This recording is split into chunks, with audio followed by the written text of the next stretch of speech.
नमस्कार बच्चों, मैं अनिल विश्वकर्मा। बहुत बहुत स्वागत है आपका हमारे इस YouTube चैनल साइंस वाला में।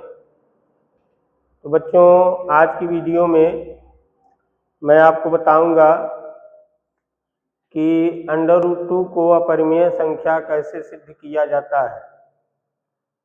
तो चलिए समझते हैं कि √2 को अपरिमेय संख्या कैसे सिद्ध करते हैं। तो आप लोग लिख लीजिए, सिद्ध कीजिए कि √2 एक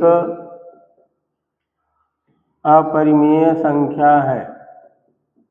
सिद्ध कीजिए कि √2 एक अपरिमेय संख्या है। एक कक्षा 10 की गणित में, कक्षा 10 की गणित का पहला चैप्टर है, उसमें ये सवाल दिया गया है, सिद्ध कीजिए कि √2 एक अपरिमेय संख्या है। √3 को भी अपरिमेय सिद्ध करने के लिए दिया गया है। √5 को भी अपरिमेय सिद्ध करने के लिए दिया गया है। तो आप इसे ध्यान से देखिए, जैसे √2 को अपरिमेय सिद्ध किया जाएगा, ठीक इसी तरह से √3 और √5 को भी अपरिमेय सिद्ध कर सकते हैं। तो बच्चों, इसे √2 को अपरिमेय संख्या सिद्ध करने से पहले आप सह अभाज्य संख्याओं के बारे में समझिए। सह अभाज्य संख्याएं क्या होती हैं? सह अभाज्य संख्याएं, सह अभाज्य संख्याएं किसे कहा जाता है? क्योंकि इनकी आवश्यकता इसमें पड़ेगी, तो पहले आप इसे ही समझ लीजिए क्या है सह अभाज्य संख्या क्या है। तो देखिए बच्चों, सह अभाज्य संख्याएं उसे कहा जाता है जिनका महत्तम समापवर्तक निकाला जाए तो महत्तम समापवर्तक केवल एक आए। महत्तम समापवर्तक कितना आए? एक के अलावा कोई अन्य संख्या न आए, तो समझ जाइए वे संख्याएं सह अभाज्य संख्याएं हैं। जैसे मान लीजिए 8 है और मान लीजिए 13 है। 8 है और 13 है, दो, देखिए दो संख्याएं हैं। क्या कीजिए, 8 और 13 का महत्तम समापवर्तक निकालिए, जिसे म स भी बोलते हैं, एलसीएम। तो इन दोनों का म से निकालिए। 8 का गुणनखंड कीजिए। इन दोनों का म से निकालने के लिए हम इन दोनों का क्या कर रहे हैं? गुणनखंड। 8 का गुणनखंड होगा 1 गुणित 2 गुणित 2 गुणित 2। देखिए 2 दूना 4, 4 दूना 8, 8 एक्का 8, 8 का गुणनखंड हुआ। 13 का गुणनखंड कीजिए, 1 गुणित 13। अब 8 और 13 का म से निकालिए, महत्तम समापवर्तक। तो म स महत्तम समापवर्तक बराबर। महत्तम समापवर्तक कैसे निकालते हैं? इन 8 के गुणनखंडों को देखिए और 13 के गुणनखंडों को देखिए। इन दोनों गुणनखंडों को देखिए, इन दोनों जो संख्या इन दोनों गुणनखंडों में शामिल होगा वही म स कहलाएगा।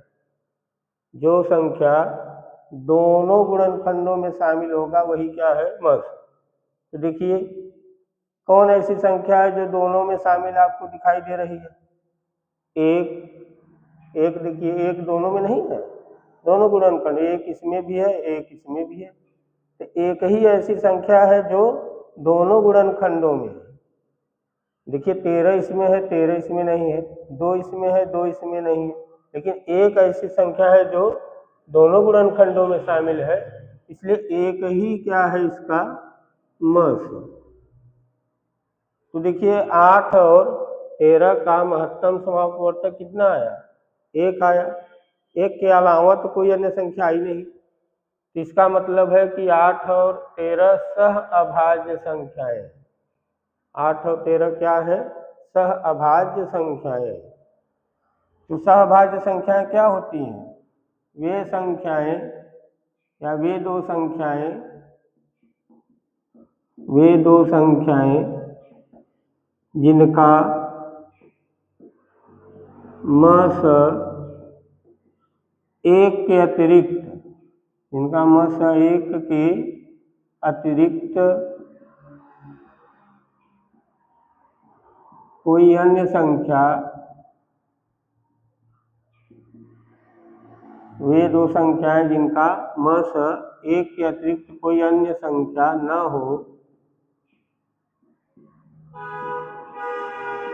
हो अभाज्य सहअभाज्य संख्याएं कहलाती है।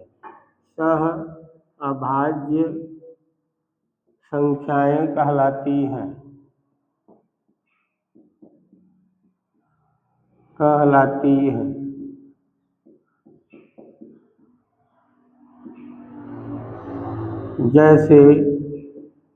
जैसे 8 और 13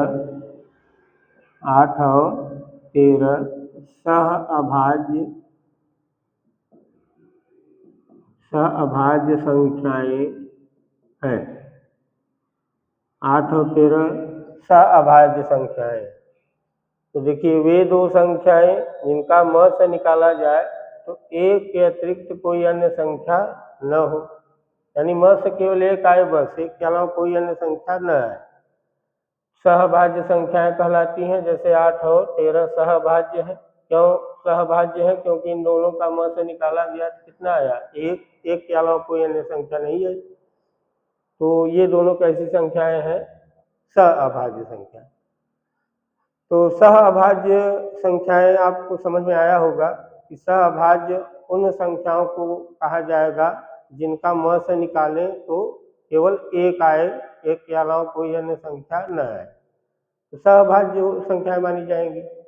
और एक चीज समझिए आप, अगर जैसे यहाँ देखिए 8 और 13 सहअभाज्य संख्याएं हैं ना, तो जो सहअभाज्य संख्याएं होती हैं वो एक के अलावा किसी अन्य संख्या से भी नहीं कटती।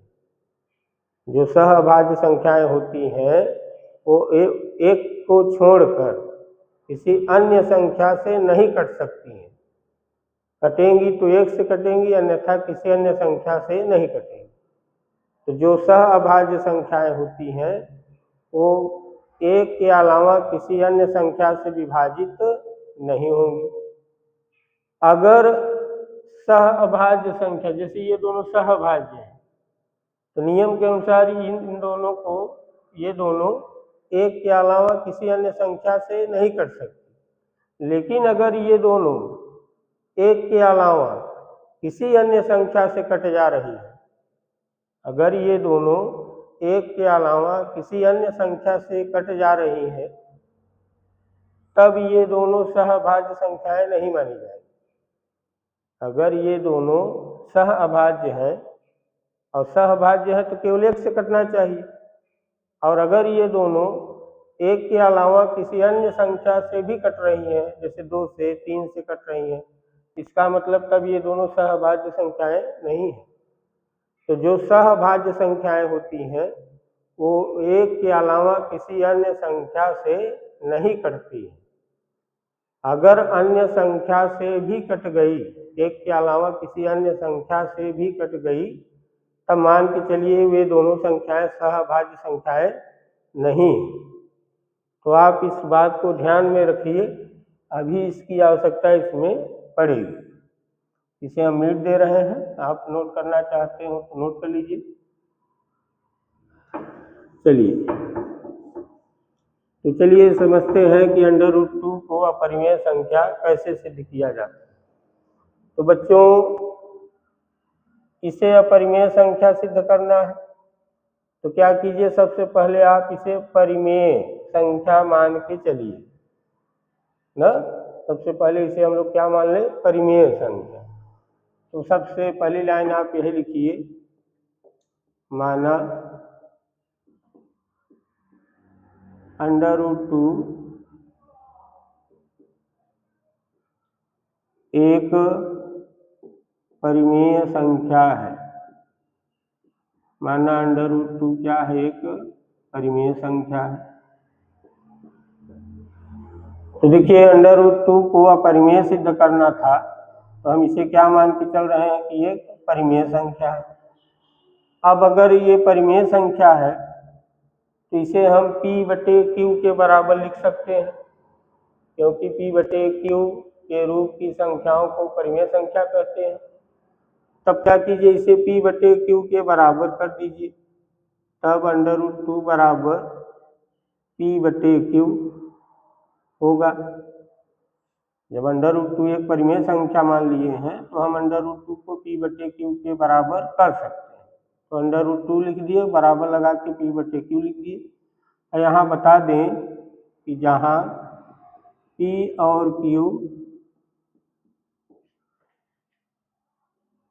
सह अभाज्य संख्याएं हैं, सह अभाज्य संख्याएं हैं और Q 0 के बराबर नहीं। यहाँ हम लिख दिए हैं कि P और Q क्या है, P और Q सहभाज्य संख्याएं हैं और Q जो है, Q यानी हर 0 के बराबर नहीं है। अब यहाँ देखिए P और Q को क्या माने हैं, सहभाज्य। P और Q अगर सहभाज्य है, इसका क्या मतलब है, इसका मतलब ये हुआ कि P और Q का मस 1 होगा। P और Q 1 के अलावा कोई किसी अन्य संख्या से नहीं कटेंगी, ये मतलब होगा। P और Q सहभाज्य है, इसका क्या मतलब है कि P और Q का मस 1 होगा और P और Q 1 के अलावा किसी अन्य संख्या से नहीं कटेंगे। ठीक है, चलिए अब क्या कीजिए, अब ये जो लिखा हुआ है √2 बराबर P/Q, इसका वर्ग कर दीजिए दोनों तरफ, बराबर किधर दोनों तरफ वर्ग कर दीजिए। यहाँ लिख दीजिए दोनों तरफ वर्ग करने, दोनों तरफ का मतलब बाएं तरफ और दाएं तरफ वर्ग। वर्ग का मतलब होता है 2 घात, यानी बाएं तरफ और दाएं तरफ 2 घात लगा दीजिए, उसी को बोलते हैं वर्ग करने। तो दोनों तरफ वर्ग करने पर, तो चलिए √2 ये बाएं तरफ का है, इसके ऊपर स्क्वायर लगा दिए, 2 घात लगा दिए, मतलब वर्ग हो गया। उधर भी P/Q, इसके ऊपर भी 2 घात लगा दीजिए, इसका भी क्या हुआ, वर्ग। अब देखिए √2 का स्क्वायर कितना होगा, √2 स्क्वायर की वजह से करनी हट जाएगी, स्क्वायर की वजह से करनी हटेगी, अंदर वाला केवल 2 बचेगा। और यहाँ देखिए, यहाँ होगा P²/Q²। अब क्या कीजिए, देखिए इस 2 को, ये जो 2 है, या तो इसे P के नीचे लाने का प्रयास कीजिए, या तो 2 को Q के नीचे लाने का प्रयास कीजिए, या तो P के नीचे 2 आ जाए या तो Q के नीचे। तो देखिए ये 2 किसके नीचे आ सकता है, Q के नीचे तो नहीं आ सकता, क्योंकि तिरछा गुणा करेंगे तो इसका गुणा 2 के साथ ही होगा, यानी 2 का गुणा ही इसमें रहेगा। P के नीचे लाया जा सकता है इस 2 को, तो क्या कीजिए, 2 को नीचे लाइए, Q को उधर लाइए। इसे हम लोग ऐसे भी लिख सकते हैं, Q² बराबर P²/2। देखिए लिख सकते हैं ऐसा। यहाँ इसको देखिए, इसको देखने से क्या लगता है आपको, ये जो लिखा है इतना देखिए, P²/2 है, इसका मतलब क्या है, इसका मतलब हुआ कि 2 P² को विभाजित करती है। ये P² के नीचे 2 लिखा है, इसका मतलब 2 किसे विभाजित करती है, P² को विभाजित करती है। इसका यही मतलब होगा ना, आप समझ लीजिए।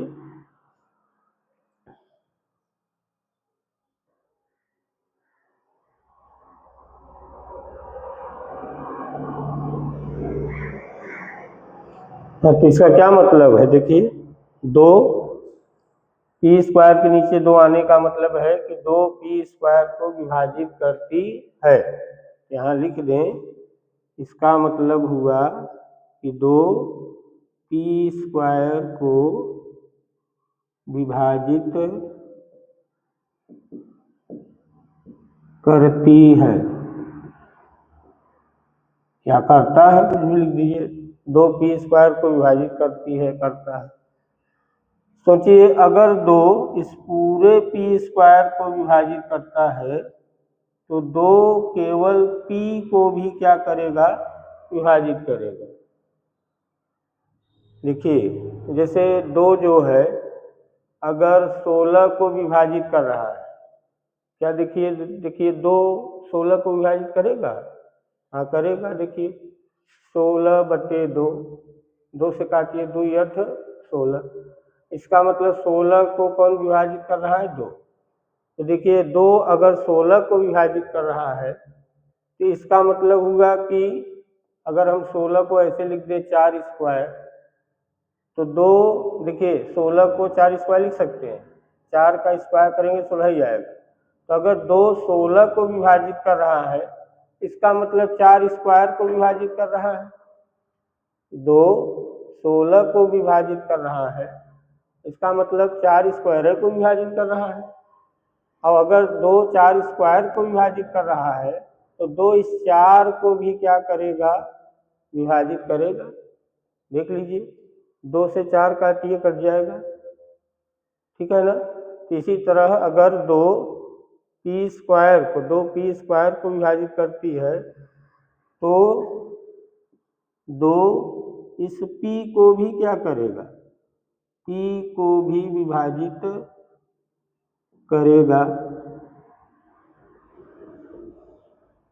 विभाजित करेगा। तो 2p² को विभाजित करती है, इसका मतलब 2p को भी विभाजित करेगा। चलिए इसे समीकरण हम क मान ले रहे हैं, ये समीकरण नंबर क। अब यहाँ देखिए 2p को भी विभाजित करेगा, यहाँ से हम क्या करें कि p को 2 के बराबर मान लें। तो लिखिए माना p बराबर 2 और 2 के बगल एक अंग्रेजी का अक्षर अपने से कोई लिख दीजिए। तो हम यहाँ यम लिख दिए हैं। यहाँ बता दीजिए कि जहाँ यम एक धन पूर्णांक है, धन पूर्णांक है।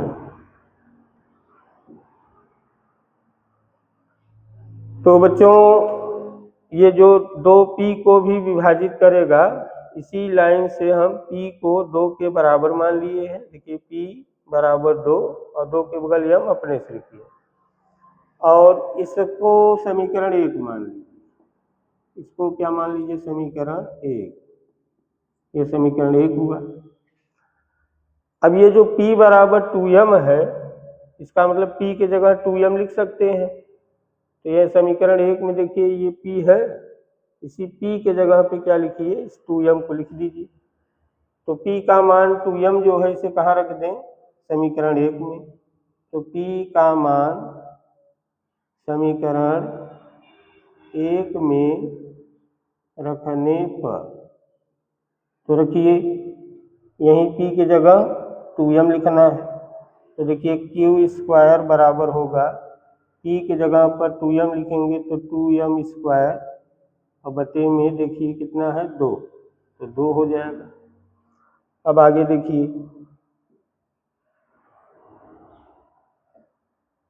q² बराबर 2m का स्क्वायर कीजिए, 2m का स्क्वायर कितना होगा, 4m² और बटे में 2। 2 से इस 4 को काट दीजिए, 2 आया, तो q² बराबर 2m आया, 2m²। अब देखिए क्या इस 2 को हम q के नीचे ला सकते हैं, हाँ ला सकते हैं। इसे हम ऐसे लिख सकते हैं, देखिए q² बटे 2 बराबर m²।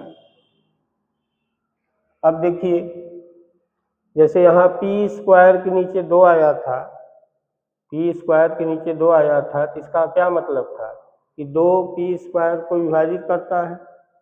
इसका मतलब 2q² को भी क्या कर रहा है, विभाजित कर रहा है। तो यहाँ इसका क्या मतलब लिखें कि 2q² को विभाजित करता है, 2p² को विभाजित करता है। तो यहाँ देखिए, जब 2p² को विभाजित करता था, इसका मतलब 2p को भी विभाजित कर रहा था।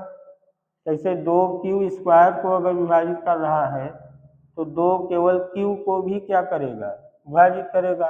लिख दीजिए 2q को भी विभाजित करेगा। तो 2 अगर यहाँ से देखिए q² के नीचे 2 आने का मतलब है कि 2q² को विभाजित करता है। और अगर 2q² को विभाजित करता है तो 2 केवल q को भी क्या करेगा, विभाजित करेगा। इसे समीकरण नंबर हम ख मान ले रहे हैं। अब बच्चों देखिए, समीकरण क को देखिए और समीकरण ख को देखिए। क और ख को देखिए, इनसे क्या निष्कर्ष निकल रहा है। समीकरण क में लिखा है कि 2p को भी विभाजित करेगा, यानी 2p को भी विभाजित करेगा। इसका क्या मतलब है कि p को 2 काट सकता है, यहाँ 2q को भी विभाजित करेगा, इसका मतलब q को 2 काट सकता है। यहाँ क और ख से यह बात स्पष्ट हो रही है कि p और q को 2 विभाजित करेगा, p और q को 2 विभाजित कर रहा है। स्पष्ट शब्दों में लिखा है 2p को भी विभाजित करेगा, 2q को भी विभाजित करेगा। इसका मतलब है कि p और q को 2 क्या कर रहा है, विभाजित करेगा, कर रहा है। और यहाँ क्या निष्कर्ष निकल रहा था इससे कि p और q सहभाज्य है। इसका मतलब p और q को 1 के अलावा कोई अन्य संख्या विभाजित नहीं कर सकती। लेकिन यहाँ तो आ रहा है कि p और q को 2 विभाजित कर रहा है, यानी 1 के अलावा अन्य संख्या 2 भी विभाजित कर रहा है। समझिए हमारी बात को।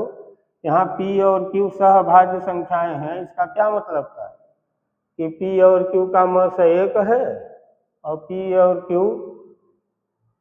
1 के अतिरिक्त किसी अन्य संख्या से विभाजित नहीं हो सकते, यही मतलब था। लेकिन यहाँ तो देखिए p और q 2 से भी विभाजित हो रहे हैं, यानी p और q 1 के अलावा 2 से भी विभाजित हो रहे हैं। इसका मतलब तब p और q सहभाज्य संख्याएं नहीं मानी जाएंगी। यहाँ लिखिए समीकरण क और समीकरण ख से स्पष्ट है कि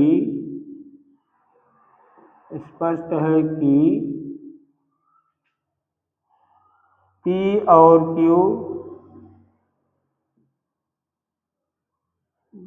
2 से विभाज्य है, 2 से विभाज्य है, यानी 2 से कट जाएंगे। p और q 2 से विभाज्य है। और अगर p और q 2 से विभाज्य है, मतलब 1 के अलावा 2 से भी विभाज्य है, इसका मतलब हुआ p और q सहभाज्य संख्याएं नहीं है। इसका मतलब p और q सहअभाज्य संख्याएं नहीं है, सहअभाज्य संख्याएं नहीं है। यही तो हम शुरुआत में आपको बता रहे थे कि अगर p और q सहभाज्य है तो इसका मतलब p और q को केवल 1 काट सकता है, यानी p और q केवल 1 से कट सकते हैं, किसी अन्य संख्या से नहीं कट सकते। और अगर 1 के अलावा किसी अन्य संख्या से कट रहे हैं तब इसका मतलब p और q सहभाज्य संख्याएं नहीं मानी जाएंगी। वही चीज यहाँ हो रहा है, यहाँ p और q 2 से विभाज्य है। ऐसा कहाँ से पता चल रहा है? समीकरण क और ख से। समीकरण क कह रहा है कि p को 2 विभाजित करेगा, यानी p 2 से विभाजित हो रहा है। ख कह रहा है कि Q को 2 विभाजित करेगा, यानी Q 2 से विभाजित हो रहा है। इसका मतलब P और Q एक के अलावा 2 से भी कट रहे हैं, विभाज्य हो रहे हैं। तो वही लिखे हैं समीकरण क और ख से स्पष्ट है कि P और Q 2 से विभाज्य है। और अगर P और Q 2 से विभाज्य है, इसका मतलब तब P और Q सहभाज्य संख्याएं नहीं है। और जब P और Q सहभाज्य संख्याएं नहीं है तो P बटे Q एक परिमेय संख्या भी नहीं है। दिस इम्प्लाइज P बटे Q एक परिमेय संख्या नहीं है, परिमेय संख्या नहीं है, नहीं होगी। अच्छा, जब P बटे Q एक परिमेय संख्या नहीं होगी, P बटे Q एक परिमेय संख्या नहीं होगी तो इसके बराबर जो लिखा है ये भी परिमेय संख्या नहीं होगी। जब ये परिमेय नहीं है तो इसके बराबर जो लिखा है ये भी परिमेय नहीं होगा। इसका मतलब √2 भी एक परिमेय संख्या नहीं है।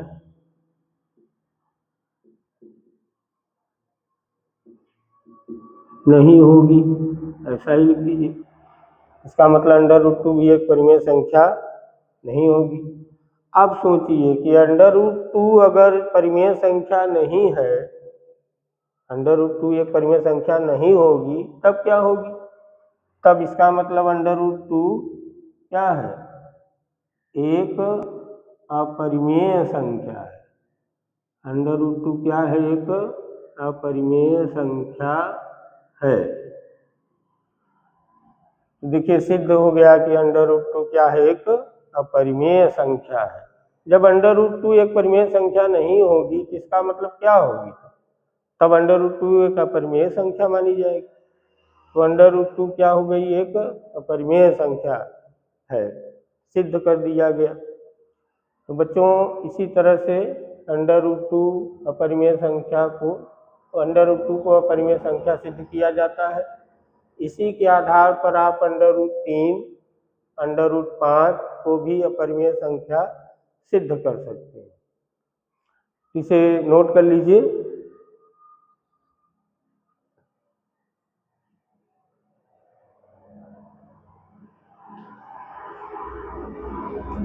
इसे आप लोग एक दो बार ध्यान से देख लीजिए तो आपको समझ में आएगा। बच्चों, इस चीज पे आप ज़्यादा फोकस कीजिए। P और Q सहभाज्य संख्याएं हैं, इसका मतलब P और Q का मस 1 होगा और P और Q एक के अलावा किसी अन्य संख्या से विभाजित नहीं हो, तब तो सह अभाज्य है। और अगर P और Q एक के अलावा किसी अन्य संख्या से विभाजित हो गए तब माना जाएगा कि P और Q सहभाज्य नहीं है। यही बात इसमें हम लोग दिखाए हुए हैं।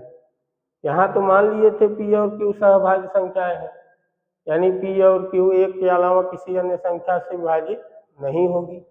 लेकिन यहाँ देखिए, जब आगे बढ़े तो क से पता चला कि P को 2 विभाजित कर रहा है, ख से पता चल रहा है कि Q को 2 विभाजित कर रहा है।